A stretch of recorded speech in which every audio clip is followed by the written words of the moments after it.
Hi, welcome back to Kanto Region Locals, as we call ourselves currently. This is episode 2 of our podcast, our Pokemon slash hobbyist podcast. And how you doing today? Good, man. Good? Tired, but good. Yeah, I'm a little tired too. Been a whirlwind of the last couple of weeks, just adjusting to new life as far as me and my wife goes. But enough of that. I wanted to really get into grading cards. And as you can see, we have a bunch of our own collection. Some of them my brother's, some of them mine, and some of them a joint effort, actually. Yeah. Some of these are our childhood cards. The Charizard, the Dragonite, the Dark Charizard. And we'll just go through them little by little. But I kind of wanted to get into the basis of the grading process because I have never graded anything myself personally. Right. I've only either bought and graded cards or went through you to get my cards graded. Yeah, and I've only really started grading cards since probably like a year and a half ago. Mhm. Well, I guess my first submission's actually still at PSA, which went in as a value submission that right before like it got all hectic. Yeah. And as most people know, PSA's taken more than a year on those value submissions. So I guess my first question is, how did you learn about PSA in general? Really just really seeing other people's collections, talking to people online. You always see like what do people prefer, and normally at that time everyone, because I wanted to actually send in some of our cards, which I did. Everyone was saying like, yeah, PSA is actually really easy. Mhm. I look up at like a bunch of different YouTube videos of people submitting their cards just to see, and like the process was fairly easy. Right. And the prices weren't bad. Like I said, at that time, value was $10. $10 a card. Mm-hmm. And like right before, like right as soon as I like signed up, it went to $20. Yeah. And that's where they got all hectic. So, yeah, so that's why we went with PSA originally. That was really the pricing on it, which is not bad compared to what CGC is now, because right now they're like at $15 a card. At least my last submission was $15 a card, and that's like in the thick of And the whole CGC, craze. like as far as like the top graders, you would say what are CGC, PSA, and what? And Beckett. And out of all of them, CGC is the least expensive. Yeah, I'd say Okay. so. I don't know the Beckett pricing because I've never submitted Beckett, but Well, based off what I know about Beckett and just looking at their website, I think they make things way more complicated than it needs to be. And maybe some of you guys could attest to that. But Beckett, I don't know. I don't see many Beckett cards roaming around like eBay or just like the aftermarket sales. yeah. I usually see it's either CGC or PSA. Yeah, and we'll obviously show the main difference on that. I guess I can pull one of the CGC cards out.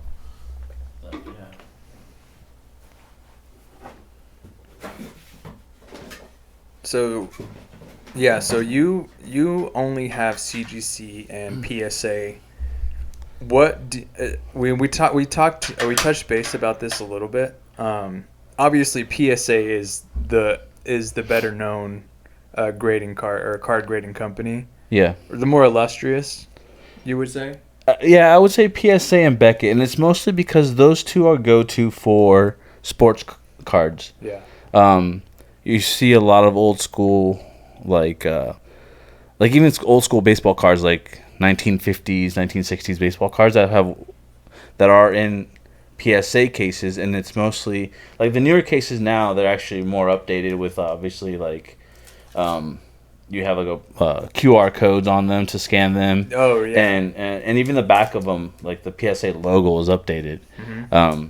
So you can see like the old school cards are mostly graded like in. I don't have any old school like PSA labels. I actually do. Hold on. I actually have. Oh yeah, you got one up there. Junior Seau. Yeah, there you go.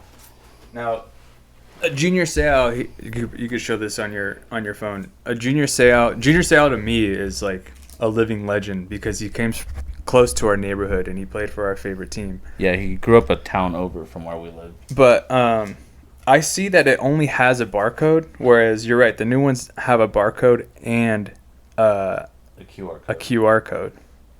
So that's interesting. Yeah. Yeah, it's funny because like the old school labels look like they're old school, like old like 1990s. Yeah, and I wonder if there's gonna be any. I wonder if there's gonna be any like preference to that, because there perhaps may be some old like Pokemon cards that have the old label. Yeah, I've seen a few, like on eBay and stuff like Yeah, that. and And I think like the main thing recently is just like what's it called, forgery or like fakes. Oh yeah. Back in the days, I guess it was easier to like to fake the older labels, which is something like you kind of want to also look into when you buy graded stuff. Like you want to make sure that the cert number is actually populating when you verify it, stuff like that. Yeah. Yeah, a lot of the ones that I have recently, I've submitted myself, especially more of the newer Pokemon cards. Like this Rainbow Pikachu. I submitted myself. Which other ones do I have up here? Shiny Charizard from Shining Fates. Also pulled myself, submitted myself, and that's actually one of the things I like about it. It's cool knowing that you pulled this card and you sent it in and it got graded like a great grade. I mean, I have a good amount of that. I've actually come back at 10. There is something to that. And Yeah. that's why I see our cards that we collected together in the base set more sentimental than I bought this Houndoom aftermarket. Yeah. And I like the card, that's why I wanted it. What year is that one? 2001. Cool. I like the art, I wanted it, but there's just always something about pulling your own card and being able to grade it yourself because it's yours. You pulled it. That's why it's so popular to open packs. I mean, there's something to that. What do you think? Yeah, definitely. And even now it's just cool seeing for example, here I'll grab a couple of these ones. It's just like the nostalgic feeling of knowing that I opened this card up in 1999 and I held on to it for all that time, and now it's encased in something that's actually going to protect it a little bit longer. You can see the grade, obviously it's a 3 VG, means very good. This is a Shadowless Charizard from 1999, so I mean it's just like the whole nostalgia feeling about it, like knowing that this came from our childhood and a different times, like a time capsule kind of stuff. Yeah. That's true. That's a good way to put it. And then here's a 2000 Rocket Dark Charizard first edition holo. And I mean, for having this since 2000 and grade a 7 was actually pretty awesome. Yeah, I think so. Yeah, so stuff like that too. It's like, if you get a high grade on a card that you've held on for that long, you've taken good care of it. Like it's not everyone knew. I mean, at least not when I was younger. I didn't know anything about grading cards, stuff like that. No. So, but I think if we had known, no doubt you would have taken care of these cards like they were your freaking kids. But even then, I mean, we try to take care of them by putting them in I know, in the sleeve or something like that. You think as a kid you think that's enough, but obviously it's not. Yeah. Like shit's gonna get into them, so you gotta put them in a plastic. Yeah, case. Which is kind of like another thing when it comes to grading. You can even pull a card out of a pack fresh, and you submit it, and it gets a 9. It gets an 8. Yeah, that's stuff like that. That's crazy to me. That's kind of like the hard part about grading, because you're so this thing is like you have to eyeball the card and think that that. Yeah, it's like it's not just getting excited about pulling your chase card. Then you look at it. I was like, okay, well, could this grade a 10? Is the centering good? Is any deformities to it? Is it an error card? It's not just about anymore, at least, pulling your card. You're pulling your chase card. It's pulling your card and then checking the quality of your card. I can show you a card that I pulled, and I mean, I like to keep the ones that I have 10s, obviously. But here's a gold Mew. I pulled it myself. I had it. I got a 10 on it. And then also pulled this one as well. Looked exactly like the other one, but it graded a 9. Yeah. So, like, there's that. So let's get into that. Like, I've seen where people had that same issue. Not only you, like, because we follow a Twitter community, right? And Yeah. like people like share their experiences with grading cards all the time.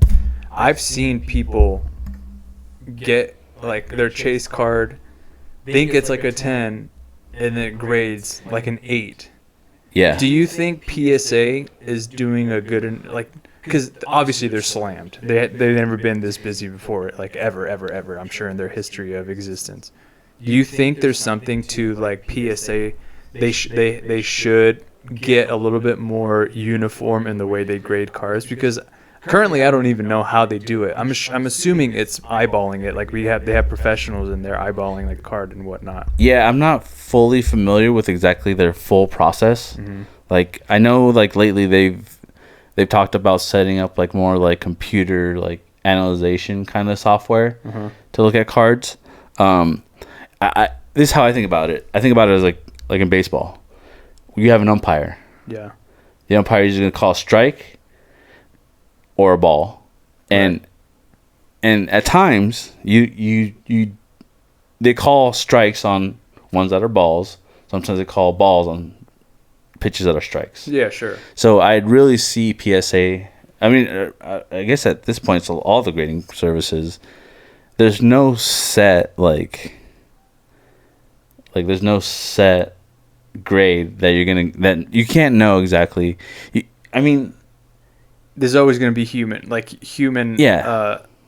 Like not error, but there's always going to be like human eyes on it. So it's not always going to be like 100% perfect. yeah, and that's the thing with it too. It's like it's kind of a gamble sometimes, because you would think like I had a Rayquaza VMAX All Art, sent it in. I got a 6 on it. Yeah. No way did I think I was going to get a 6. But it gets sent back, and you can see there's a little bend that I didn't even notice in the beginning. Yeah. So there's things like that. It's like you think that you might have a 10, or you might have a 9, and sometimes it's not even that. So I think the best thing you can do is like take a magnifying glass to it. Yeah. And really try to look for scratches, stuff like that. Mm-hmm. You can always eyeball the centering, which is really, at this point, like my go-to is just, especially if I pull it out of a pack myself, is check the centering. If the centering looks good, then I'm going to send it in. Right.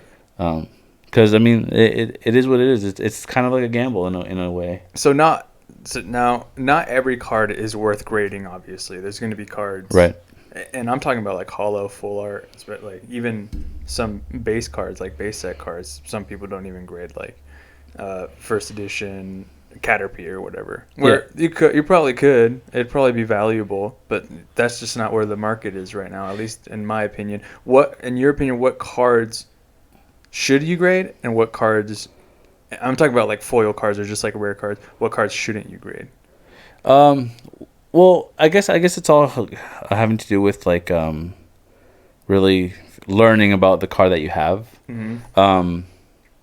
I would say right now, so one variable would be the pricing. Yeah. Right now, to send in a card to PSA at an economy price is $50 a card. You can send in a card to get graded, but if that card you can buy online for $60, Mm-hmm. why even take the chance Yeah.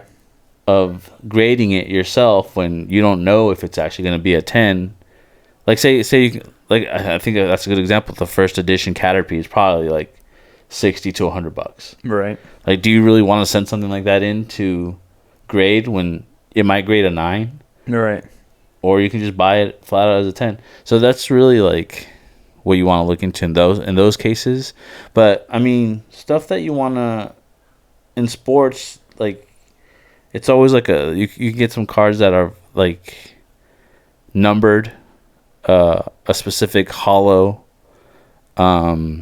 And those in sports in particular really is going to depend on the market of that player. Yeah. Like, and it's funny because like you'll have a player that's you think is going to be like great. Like right now for baseball, it's Wander Franco. Plays for who? He plays for Tampa Bay. He's a rookie. Okay. And in the beginning, before the season started, everyone was like so hyped up on his rookie cards, and Yeah. and that's another thing with sports. A lot of you want to get rookie cards. Mm-hmm. That's why people go for them. But yeah, I mean, it's really all market based. A lot of it's market based. Yeah. Like, what do you want to grade depends on what people want, and also the rarity of the cards. Do you think like that's kind of a good like segue into the difference between sports cards and like Pokemon cards, Pokemon trading cards? Where do you see more value as far as getting a card graded? Because there's like an additional factor to getting sports cards, where it is Charizard's always going to be Charizard, and if a Charizard comes in a set, that's that's almost always that's the chase card. Right. But when it comes to sports, you don't know who the Charizard is going to be, because you don't know. They're a rookie. They haven't done anything. Yeah, and it's funny because like some people say like for example Henry Ruggs. Yeah. They thought he was going to be a great wide receiver on the Raiders. Got into get a DUI or something. Yeah. He kills him. But yeah, so that value tanks. But for example, like no one knew Mike Trout was going to be that great like before he came out. Right. Like, and that's like the weird thing. It's like someone has like someone has like, oh, who the hell is Tom Brady? You know, when Tom Brady's a rookie, no one cares. Yeah, 6th round pick. Now he's one of the highest price cards out there. Yeah. But I guess there is a very rare like instance where somebody is going to be just like huge, like say LeBron. Right. LeBron rookie, everybody just knew he was going to be like the big deal. Right. And basketball is a little bit different because you think about it, like in basketball, you have mostly a team. I mean, it's a team made out of 5 people that are going to be on the court. Yeah. There's a smaller chance, and this is, I think, why I believe why basketball cards are actually priced higher when it comes into just like getting like a box at retail. Are they somewhere? Would you say they're the most valuable sport? Like yes. As far as cards go? Okay. Yeah, because like for football, you have 11 guys, and it's likely that your team's gonna it's likely that you can pull a rookie card, but it's gonna be a lineman. Yeah. No one's gonna give a shit about a lineman, like rookie card, right, in the future. Right. I mean, you want something like a Justin Herbert, yeah, like Trevor Lawrence, the sexy like lineup, you want the right? QB, wide receiver, even. Yeah, even running backs, just because their lifespans are so short in the NFL. Yeah, that's also like another variable that really people look into, where it's like running backs aren't really gonna give you as much. Like I can tell you right now, like think of a great running back. Think of an LT. Sure. LT was great. Yeah. But his cards aren't valued as much as a quarterback, like as Aaron Rodgers, anything like that. I mean, yeah, he hasn't won a Super Bowl, but even think about it, like Adrian Peterson, Eric Dickerson, I don't think those cards are as valuable as a quarterback. Yeah, as a quarterback. So quarterback is creme de la creme. Yeah. Yeah, and it's kind of cool because, like, I mean, I have these Herbert cards, obviously. Yeah, he's the go-to. He's the GOAT right now of the rookie cards. Yeah, he's the new face of football rookie cards, or just football cards in general. And right, you would say? Yeah, and you can say that, obviously, he hasn't done anything yet. He hasn't even won a playoff game. He's breaking records, though. But he's breaking ridiculous records. Right. Which is why everyone is so hyped up on him, because as soon as he wins the Super Bowl, and it's very likely that he does just... I mean, he's on the... We're Chargers fans, so we know when we have a good player or not. Yeah. And obviously, this kid has done so much for the Chargers. I think this is like one of the greatest things for me about collecting right now is knowing that Justin Herbert, my quarterback, is the go-to guy. Yeah. And yeah, so that's why everyone's so hyped up on him. It could be that he has that chance of being that quarterback that's gonna elevate his team to the next level and be the next Tom Brady, maybe. Or Yeah. So So talking about football specifically, we touched base on Herbert. I don't collect football cards myself. Sports cards in general. I mean, I do have Seiya cards because he's my freaking hero. He was my football hero. But I don't collect sports cards. However, I do follow like trends. Like I go to Twitter. I see like the Golden Company. Like they're really into sports cards. Drake is like really into sports cards, Yeah. and there's a bunch of people into it. Obviously, there's a huge market. I recently saw somebody get I think it's like a mosaic Mac Jones card, and they were like super hyped, and they showed like the estimated price. Why do you think Mac Jones, who doesn't really seem like as accomplished as Joe Burrow or Justin Herbert even, is still getting high praise when he's going to be going into his like third year, right? Second year, third year. Second year. Yeah. I guess Justin Herbert was going into his second year and he blew up too. But why Mac Jones? Because Mac Jones doesn't really seem like he impressed as much as like the stats that Herbert. Well, coming off his first rookie year, his record with the Patriots, he got that. I mean, obviously he didn't have the stats to back it up, but then you have Bill Belichick as his coach. Okay, there's a fact. There's a high chance that he's going to be successful. He's going to be successul just because the team he's on, the Patriots aren't losers. Obviously, we've known that for the last 20 years of our lives. Yeah.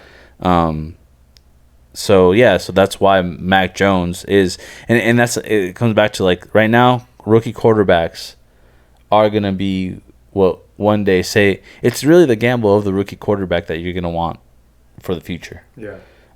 Even so, like the top four quarterbacks right now to get for like 2021 is Trevor Lawrence, Mac Jones, Trey Lance, and Justin Fields. Okay. I mean, you have Zach Wilson in there from the Jets, but it's the Jets. Yeah. Yeah. No so to the Jets. Yeah, so I mean, those are the top four. Trevor Lawrence, and a lot of it also goes back to their college days. Like, how do they perform in college? Like, True. So that's a lot of the other things too with other sports. It comes to like, how did they perform in college? Did they win their team an NCAA championship? Did they have ridiculous stats playing college baseball, stuff like that? So, well, obviously, and with baseball, so it doesn't just come from college. They have like minor league teams, things like that. So. That will drive like prices and demand and really just intrigue into a player. One more question on sports cards, and this is just based off your opinion. Because college athletes can now be, I guess, paid or used as like marketing, where like they could get reimbursed royally. Do you think college sports cards are ever going to happen? What do you mean? Well, I don't think they exist, right? College sports, they do? Yeah, there's so you can get like I mean, I don't have any, but you can get they have like contenders draft picks. Oh yeah, I guess that's Prism true. Draft picks. The contenders, yeah. Yeah, there's Prism draft picks. You can get mosaics, contenders, yeah, stuff like that. So, but it always still goes back to how the guy does now, because I can tell you, like, if you get a let's use Johnny Manziel as an example, like, or even maybe freaking Baker Mayfield, one of those two guys. They were studs in college, right? Yeah. But in the NFL, obviously, it didn't translate. Baker so a little bit more than Manziel, right? But no one's looking for Baker. No, so in those cases, no, they don't. People won't care about a Baker Mayfield. I mean, obviously, you also there's also your preference of you have a personal collection. You collect Junior Seau. Yeah. So I mean, no one else can collect Junior Seau. True. Well, I'm not saying no one else, but I mean, it's not as hyped as anyone else that's really on the market. Yeah. But like if because the draft pick cards do have the RC logo, like the rookie logo. Yeah. Which I'll show you. It's like right here on this one, on this Herbert. Yeah. So that's how you know it's a rookie card. It'll have that RC. With optic, you have rated rookie, and so some of the draft picks actually do have RC on them, and it'll be Justin Herbert in an Oregon uniform. Say you get an auto of that, then yeah, those will sell. Interesting. Yeah. So it really always goes back to the player, because I'm telling you, if you have a RC draft picks Tom Brady, that's definitely gonna get you something. Never in my life will I have that in my hands ever, and I'm okay with that. So let's go back to Pokemon. So Pokemon, obviously, there's a lot more factors that go into sports cards. Where Pokemon, you know what the set is gonna have, because there's pre-releases, like they announce like, oh, these cards. Japanese, I think all of the time, most of the time, get cards in before the U.S. does. So the U.S. knows what cards, even before the Pokemon officially releases the card set. Yeah. They kind of have an expectations of what cards are going to come in the new set. So you then know, okay, these are going to be the chase cards. These are the cards that I'm going to want to get graded, or at least have them for my collection. Do you think that because people know that cards are going to be, like, there's going to be chase cards specifically to the set, that there should be less value in those cards opposed to like sports cards? Because I've seen some Pokemon cards, like, I mean, obviously there's going to be some variation in pricing. Yeah. But Pokemon cards have gone high. They're getting higher and higher and higher. Why do you think Pokemon is so valuable, like keeping up with like sports, even though people know like what Pokemon cards they're gonna get? Like, what are they're the chase cards? I don't know, honestly. I because if you think about it, like lately, the hype is always on. Let's see, how can I explain that part? I guess I think, like in my like experience, I think the highest price Pokemon cards right now are gonna be older ones. Yeah. Not as much the newer sets. Like you have a Gold Star Rayquaza that will sell for over $10,000 if it grades high. Yeah. I mean, you can even find a raw one and it's still $500 for a card that's old, and will most likely be trash if it's $500. Yeah. So I don't know. I think it's mostly having to do with just like the popularity of the Pokemon. Right. With Pokemon now, because people are gonna want Pikachu, they're gonna want Mewtwo, they're gonna want Charizard, Blastoise. I mean, with the new set coming out, Pokemon Go, that's like their heavy hitters right there. You have Venusaur, Blastoise, Charizard, and everyone's gonna want that. Yeah, true. But why it's priced as much, I don't know. I mean, I don't think I would say that they're priced more, especially with newer sets, and also with the amount that they print out, because of the whole demand now. Everyone's collecting Pokemon. Yeah. Not everyone, but I mean, people are collecting Pokemon more than they have before. So Pokemon's been printing that out more. Yeah. So that means this Rainbow Pikachu isn't as rare as, say, this Red Cheeks Pikachu. Yeah. Which is crazy, because I think at this moment, the Red Cheeks Pikachu is going to be more. Yeah. So. Interesting. Do you think the same people grade Pokemon cards as they do sports cards? No. And the only reason I say that is because there's more to sports cards. You don't have Pikachu autographing cards. Yeah, that's true. And you don't have like jerseys that Pikachu wore. Yeah. And that's like another thing, like with the relic cards, which are like patches. Those cards are thicker, and a lot of the times, because they're thicker, in the packs they come a little bit more busted. Okay. So I think sport cards are a little bit more different than Pokemon cards in those regards. I guess with the autograph part though, I could be wrong because like I've seen artists signed cards. Some of the artists or Um, the illustrators sign the cards. Yeah, I've yeah. seen those too. Now, I guess here's my final question. What do you prefer as far as like sports cards or Pokemon? Like do you like seeing sports cards over Pokemon cards graded better or vice versa?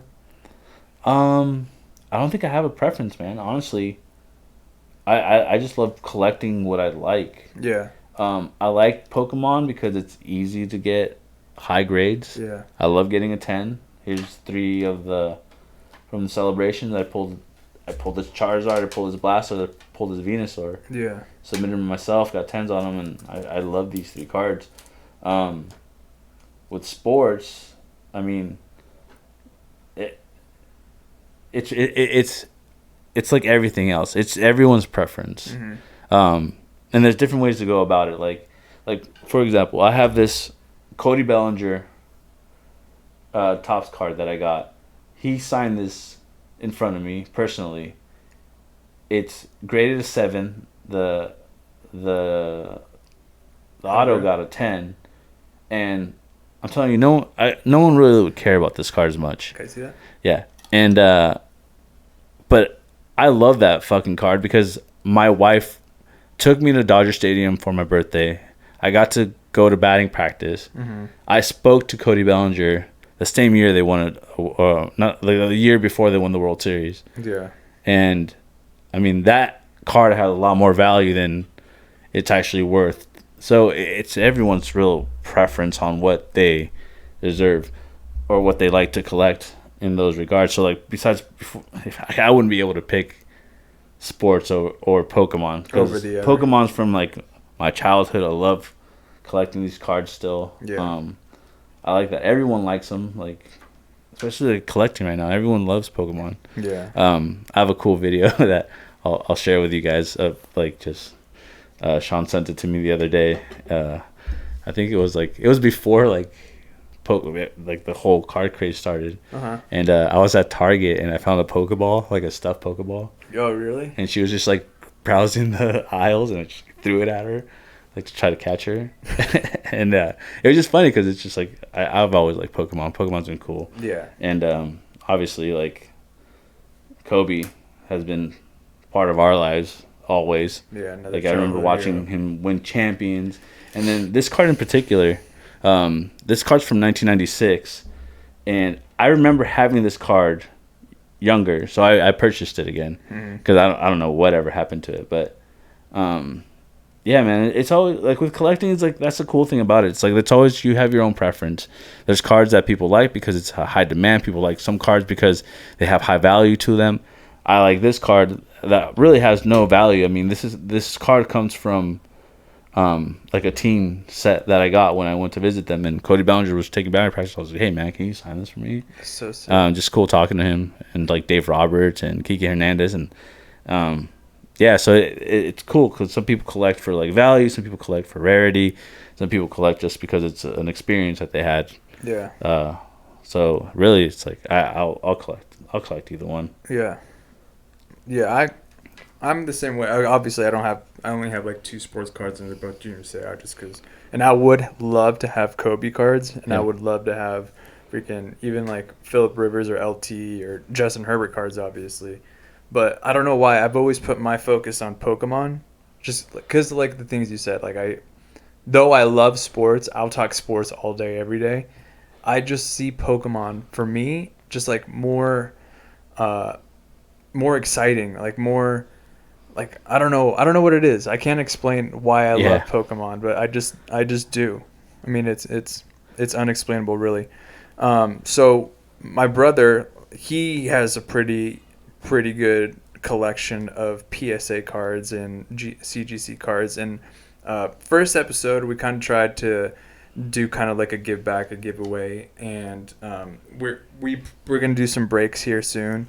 But I think we are still collecting. So if we break something, there's a good chance that we're gonna keep that card because Yeah. we want it, right? So I think we're gonna get away from breaks and giving away what we open. it's a good idea to get some of these created and just sell or give away some graded cards. Yeah. Do you have one specifically like for this episode that you want to like advertise as like a giveaway in case somebody wants to? And the way we're gonna make this work is, again, we just want support. I mean, we want to grow with like this community, and we're gonna be giving away some CGC cards. So we're gonna pick a few cards, or maybe just pick one for each episode, and just comment and like and we'll pick one lucky winner. But I got two right here. So this is a cool card, 1999 base set Charizard, unlimited. I just had this card, figured I'd grade it through CGC. Yeah.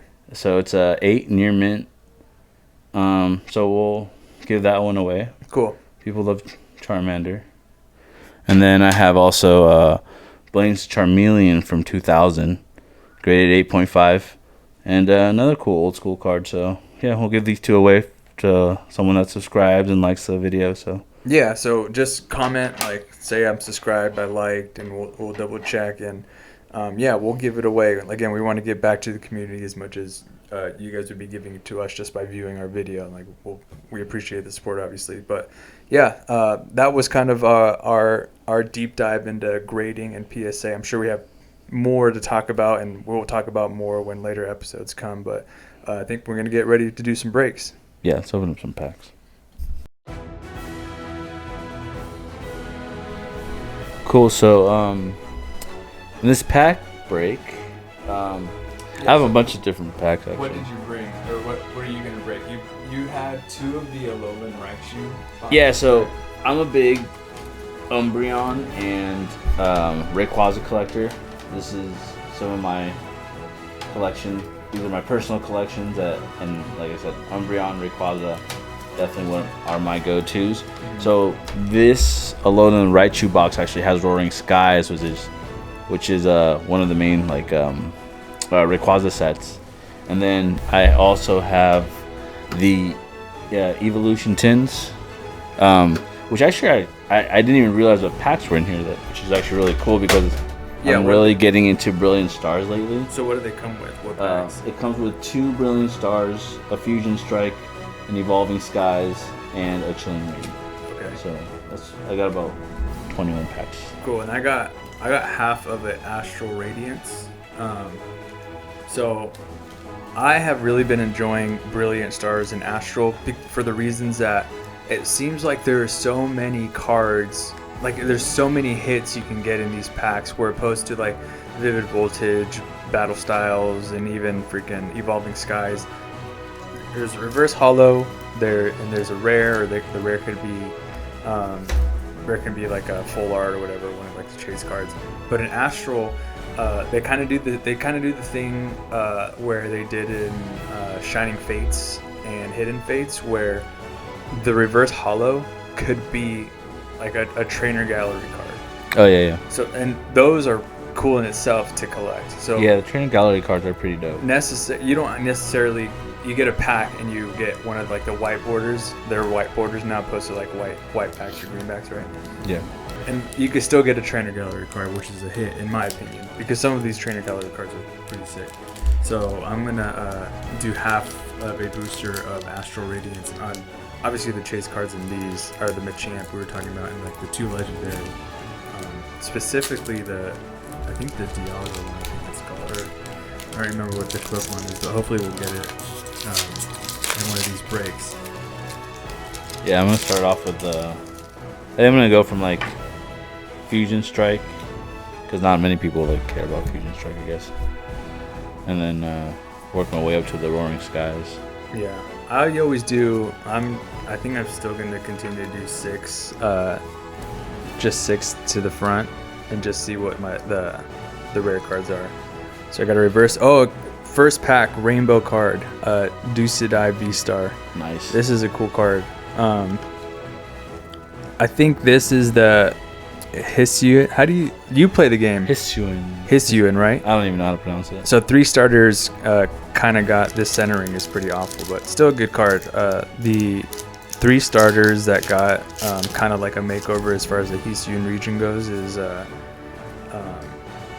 Howlett, I think is his name.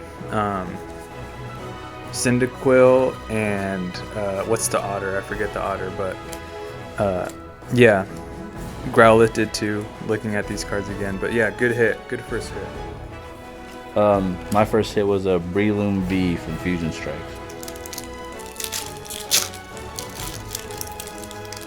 Nothing too crazy. And I am going to be giving away all the promo cards. The Alolan Raichu, the big Alolan Raichu card. And then the Evolution Tints had a couple in there. And then all the code cards, feel free to take those.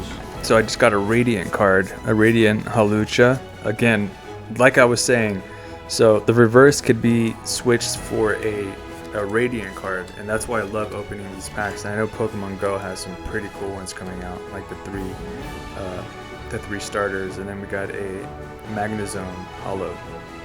And over here, we got a Delcatty reverse holo, and then it looks like a VMAX. Greedent VMAX. Greedent. Fat Squirrel.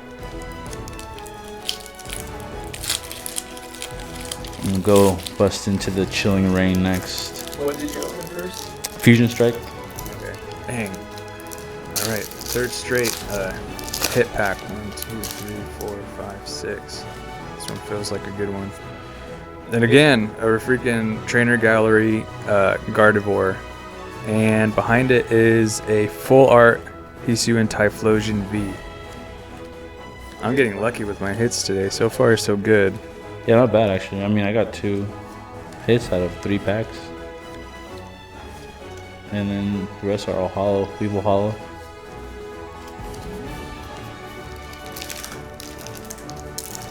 Chilling Rain, what's like the main?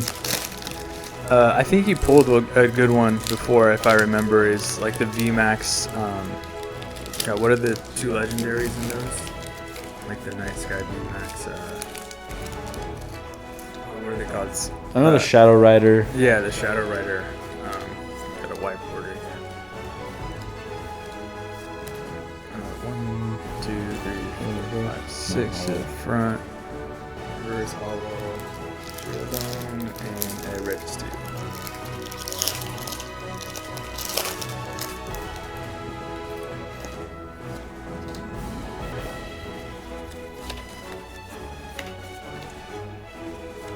Energy, Expedition, Uniform, Crab Domino, Doctor, Galarian, Yamask, Snorunt, Bounce Sweep, Kugfu, Inkay, Reverse Hollow Brawly, and a Walrein non-hollow.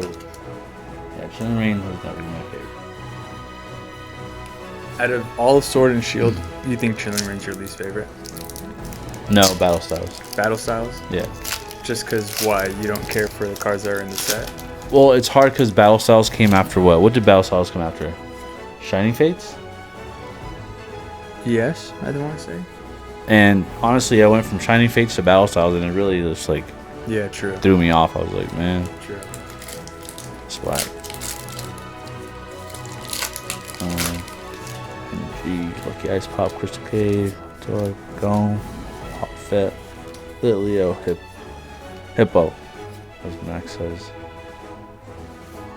Reverse non-hollow and non-hollow rare. Yeah, so it was going good at the beginning, but white border QR cards. So. I just noticed the Typhlosion. The Typhlosion is pretty dope. Yeah. Though I'm a sucker for the original. I don't really like the remake of the Hisuian Typhlosion, but Yeah, I honestly hate how they. I don't know. It's lazy. It's lazy Pokemon.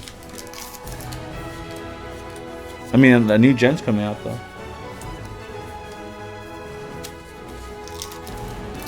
Reverse, cancel clone, and place it.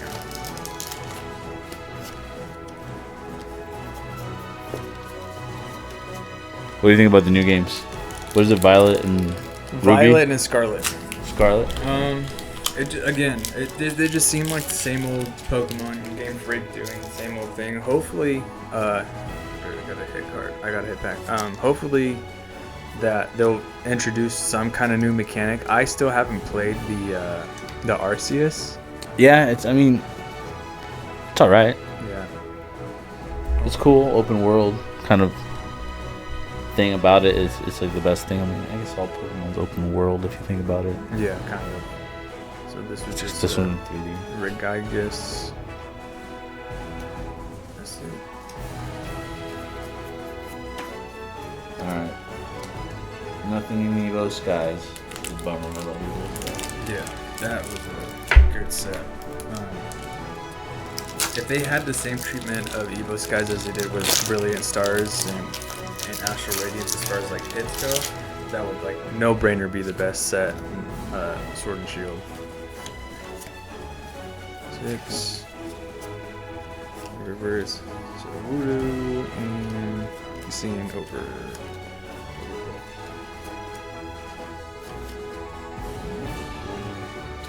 Kind of like this Magmortar because the Electabuzz. Yeah. I don't know what his evolving form is looking. What are you opening now? Brilliant Stars? Yeah, so I'm at Brilliant Stars now.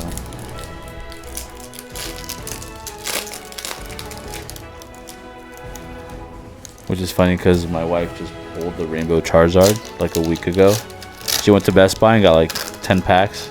I know. Always trusting the spouses to pull the cards in you. Yeah, I can tell you, she's the one that pulled the Shining Fates Charizard that got me back into it. I was like, holy crap.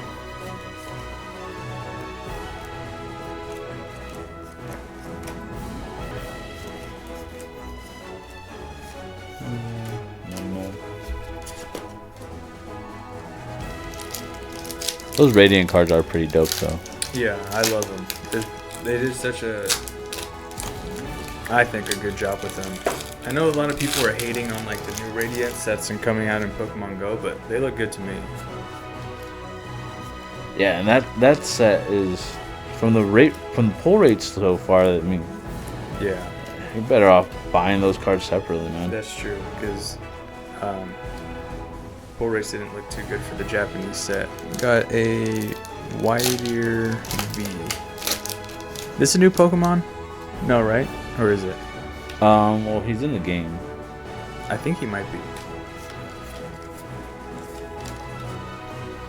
Let's see if we got anything here. I'm pretty dry. Gloria, Berry, Staryu, Duskull, Sneasel, Corphish, Magmar, Spirit Tomb, Impidimp, and Nada. White border for me. White border's bad, right? Yeah. Reverse and a red rock.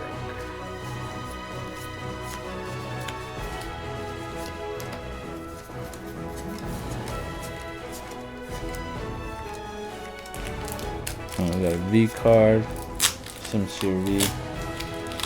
Nothing amazing.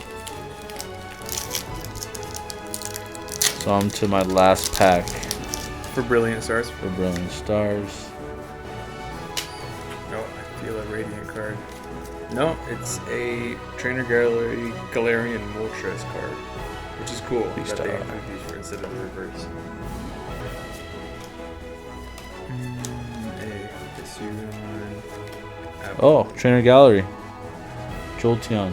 Nice. You know what's crazy? I think this is the last Evolution Trainer Gallery card that I needed. Hell yeah. Oh, I'm actually really amped on that one. Boom. Oh, and shout out to Edwin. Because Straight Closet is dope. Yeah. Thank you. I know you're a collector, so I saved it for you. Let's see. Alright, good. Another black border. 1, 2, 3, 4, 5, 6. Looks like it might be a V or just a hollow. Barboach and Bastoidion. So the Lowland Raichu box came with 2 Roaring Skies, 2 Burning Shadows, and 2 Guardian Rising. So there's a potential Rainbow Charizard in here. So which packs are you opening right now? Sun and Moon Guardians Rising. Okay. I don't know what's in this one. But it looks like I got a Vanillish Reverse Hollow and a Chandelier Hollow. Nothing crazy. 6. reverse Gusty Pickaxe, and Mammoth. Are you going in on that full booster box? Potentially. Eventually, for sure, now that it's open.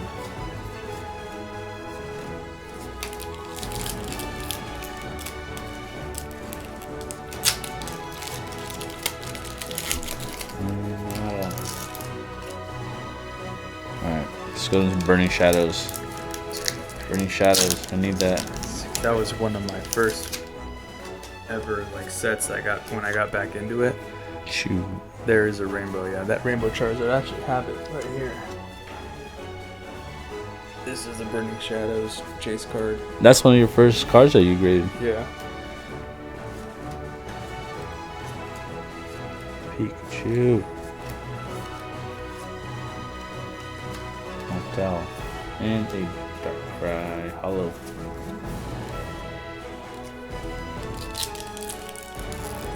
Alright, nothing that one.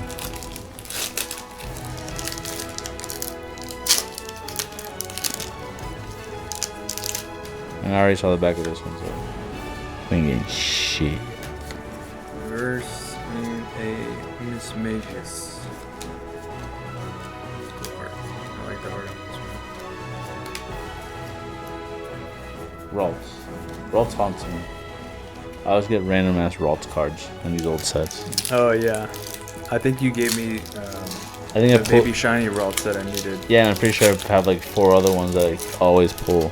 Alright, last pack magic. Here we go. 1, 2, 3, 4, 5, 6. And it feels like a V card. Let's see what it is. Reverse Hisuian Arcanine and a Oranguru V. Which is not a bad art card, honestly. So Roaring Skies is XY, so it's only 3 to the back. I think I already saw it, so. Let's see. So Teeny, Reverse Hollow, and a Swallow. I don't know if this is considered a full art. No, I haven't actually. That looks like a full art. Put those to the side, so the Roaring Skies. Now I'm on my last pack here.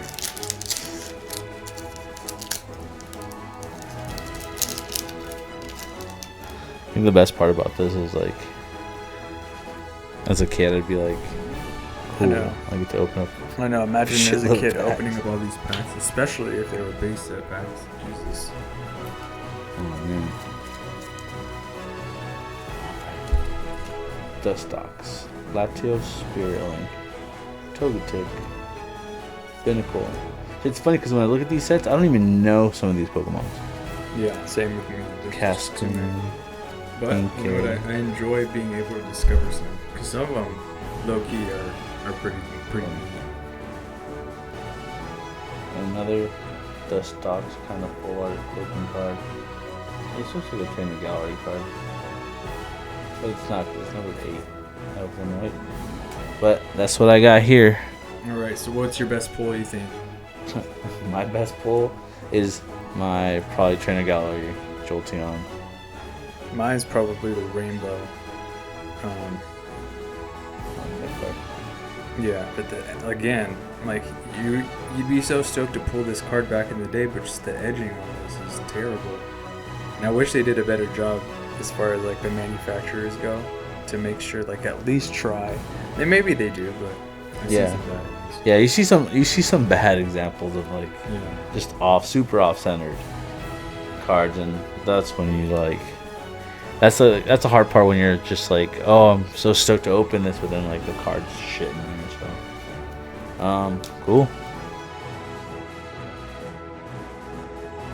All right, that was another episode of Kanto Region Locals. Another discussion, pretty good about PSA and Beckett and just grading in general. And another good break. Got some pretty good cards that I needed. Like we said, we want to give back. We showed 2 cards, and I'll put a picture of them up here that we're going to be giving away. We're going to be giving away a lot of graded cards, I think.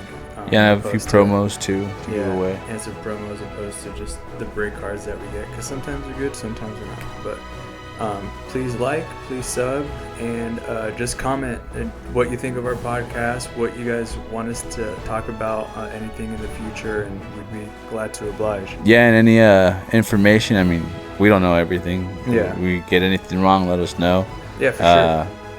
Increases our knowledge and we'll research, creating we'll talk everything about too. it. So we'll try to give our insight on it. So, thanks for watching. Peace. I guess.